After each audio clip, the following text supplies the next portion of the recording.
Hello everyone, hi, hope you all are in great health. तो आज का जो हमारा टॉपिक है वो बहुत इंटरेस्टिंग है हर लेवल पे, from a child to an adult to everybody should know about this, because this is something that have changed the history, or history is obviously it is a major part of history of the entire world. ठीक है, और ये जो topic है आपको इतने time लगता है इसको पढ़ने में, आपको इतना इतना सोचना पड़ता है, समझना पड़ता है, एक एक घंटे के आप वीडियोस देखोगे इसके बारे में। ये टॉपिक मैं आपका विद इन 10 मिनट्स पूरा का पूरा with all the facts and figures cover up कर दूंगी। And the topic is world war 1, और इसमें मैं सारी चीज़ें कवर करूँगी और बहुत ईजी लैंग्वेज में, जो आपको आराम से समझ आ जाएगा। And it is very easy for you if you are attempting any paper for a 10th class student also, for a 6th class student also, and for a adult also. ये सब के लिए इतनी ईजीली मैं आपको describe करूँगी कि आपके लिए बहुत ईजी होगा समझना। तो फर्स्टली वर्ल्ड वॉर 1 स्टार्ट कब हुआ था? 28 जुलाई 1914 को हुआ था। और एंड कब हुआ था? एंड हुआ था 11 नवंबर 1918 को। एक चीज़ याद रखना, जब when this world war started, people thought that it will be a very short time of war and ख़त्म हो जाएगा because of the technology and everything, but it did not happen. It lasted for more than 4.5 years. इसमें it is one of the deadliest conflict. ठीक है, इसमें अब 17 million death हुई थी, दैट इज़ इन अगर देखो तो 1.7 करोड़ डेथ हुई थी। अब इसमें दो पावर्स आई थी, एक तो आई थी अलाइड पावर और एक आई थी सेंट्रल पावर। ये बहुत इंपॉर्टेंट है, ठीक है। So allied power versus central power था। अलाइड पावर में कौन कौन सी थी? Russia, France, Britain, USA and Japan. और यूएसए सिर्फ एक साल तक रहा था, 1917 से लेकर 1918 तक। ठीक है, तो ये इंपॉर्टेंट है। Russia, France, Britain, USA and Japan. फिर थी सेंट्रल पावर में थी Austro Hungarian empire, Germany and Ottawa empire. 3 ही थी। ठीक है, तो अगर आपको सेंट्रल पावर का एक्रोनिम बताऊं तो आप कर सकते हो गोवा, तो उसमें आ जाएगा जर्मनी, एस्ट्रो हंगेरियन एंड ऑटोनोम। ये एक्रोनिम बताया है मैंने आपको, ठीक है। अच्छा, अब कॉजेज़ क्या क्या थे फर्स्ट वर्ल्ड वॉर के? मेन कॉजेज़ थे, तो इसका भी एक्रोनिम आप कर लो, मेन से याद कर लो। जैसे एम से आप कर सकते हो मिलिट्रिज्म, ए से आप कर सकते हो अलायंस सिस्टम, आई से आप कर सकते हो इंपीरियलिज्म, और एन से आप करते हो नेशनलिज्म। अब मैं बताती हूँ मिलिट्रिज्म में क्या हुआ था। मिलिट्रिज्म में बेसिकली क्या हुआ था कि सारी कंट्रीज़ ने अपनी मिलिट्री बहुत ज़्यादा इंक्रीज़ कर ली थी। फर्स्ट वर्ल्ड वॉर में आपकी मशीन गन पहली बार यूज़ हुई थी, इन्वेंशन भी तभी हुआ था। टैंक आपका यूज़ हुआ था फर्स्ट वर्ल्ड वॉर में, सब ने अपनी नेवल शिप्स बढ़ा ली थी और उसको लीड कर रहे थे ब्रिटेन और जर्मनी। फिर था अलायंस क्या था कि एक मल्टीपल ट्रीटी, यूरोप में मल्टीपल ट्रीटी फॉर्म हुई थी बहुत सीक्रेटिवली, और ये साइलेंटली सबने की थी। एक था ट्रिपल अलायंस जो हुआ था जर्मनी, ऑस्ट्रिया और इटली के बीच में। आप इसका एक्रोनिम बना सकते हो गाई, ठीक है। जर्मनी, ऑस्ट्रिया और इटली के बीच में 1882 में। और एक था ट्रिपल एटेंटे जो हुआ था फ्रांस, ब्रिटेन और रशिया के बीच में। ये जो कंट्रीज़ थी इनके बीच में एक ट्रीटी साइन हुई थी। पहले जो इटली था वो ट्रिपल अलायंस में था, बट थोड़े टाइम बाद उसने फ्रांस और ब्रिटेन को ज्वाइन कर लिया था। फिर जो एक्चुअल वॉर हुआ था वो था साइबेरिया और ऑस्ट्रिया के बीच में, और इन दोनों कंट्रीज़ की वजह से सारा वर्ल्ड इन्वॉल्व हो गया था। फिर इम्पीरियलिज्म एक बहुत बड़ा फैक्टर है। इम्पीरियलिज्म क्या था कि जैसे अफ्रीका में सारे ब्रिटेन था, वो कॉलोनाइजेशन कर रहा था, सारी जो कंट्रीज थी उन्होंने सोचा कि ब्रिटेन 25% ऑफ वर्ल्ड को रूल करता था, तो सारी जो और डेवलप्ड कंट्रीज थी उन्होंने कहा हम भी रूल करेंगे, ठीक है।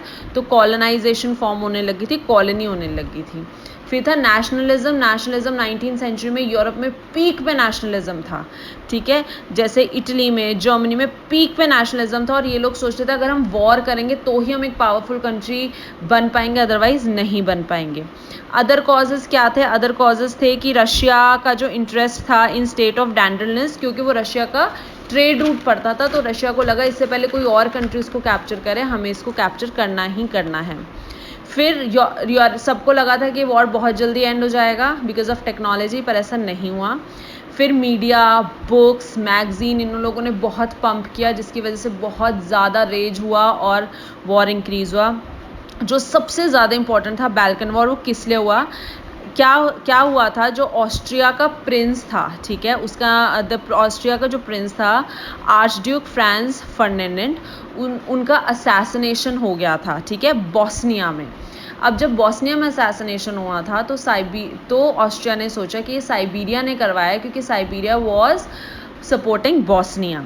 फिर ऑस्ट्रिया ने साइबीरिया को अल्टीमेटम दिया कि आप अपने आप को सरेंडर करो। साइबीरिया ने मना कर दिया। साइबीरिया ने रशिया से हेल्प मांगी कि आप हमारे हेल्प करो।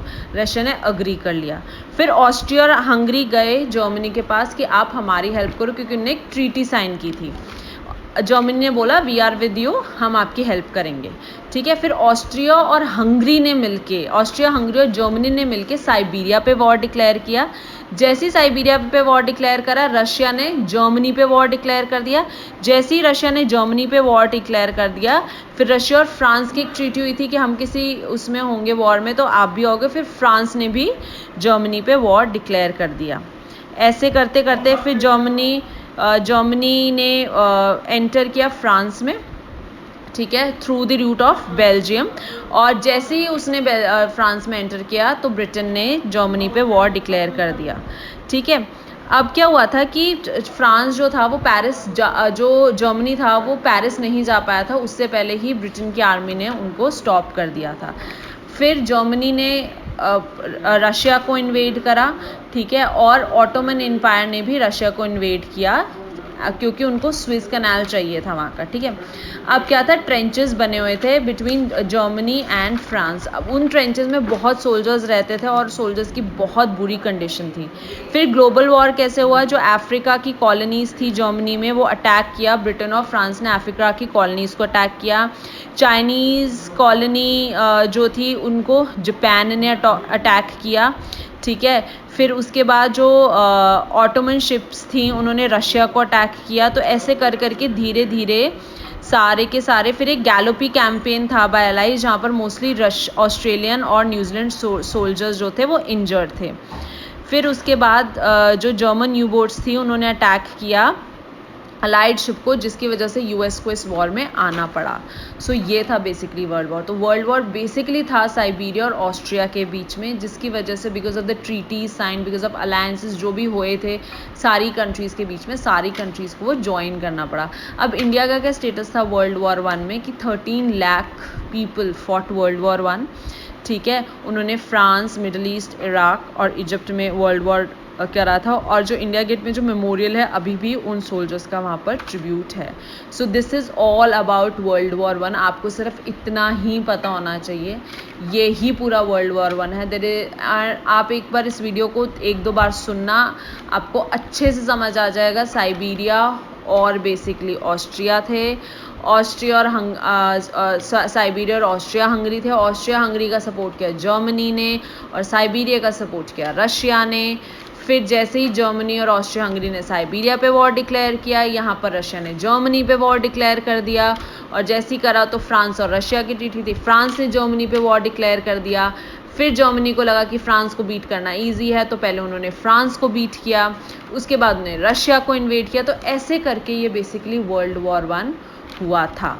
So this is it all about world war 1। अगर आपके पास कोई भी क्वेरीज है, डाउट्स है, now I will bring my next video about world war 2।